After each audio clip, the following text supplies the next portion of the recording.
તો જૂનાગઢમાં મગફળીના જથ્થામાં આગ લાગવાની ઘટના સામે આવી છે। માંગરોળના ગોટાણા ગામની આ ઘટના છે। 700 મણ મગફળી બળી અને ખાક થઈ છે।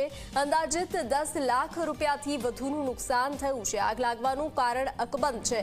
તો આ આગ લાગવાની ઘટના સામે આવી છે। મગફળીમાં આગ લાગી છે। જૂનાગઢમાં મગફળીના જથ્થામાં આગની ઘટના સામે આવી છે। માંગરોળના ગોટાણા ગામની આ ઘટના છે, જ્યાં 700 મણ મગફળી બળી અને ખાક થઈ હતી। અંદાજિત 10 લાખ રૂપિયાથી વધુનું નુકસાન પહોંચ્યું છે। તો આગ લાગવાનું કારણ અકબંધ છે। તપાસ હાથ ધરવામાં આવી છે।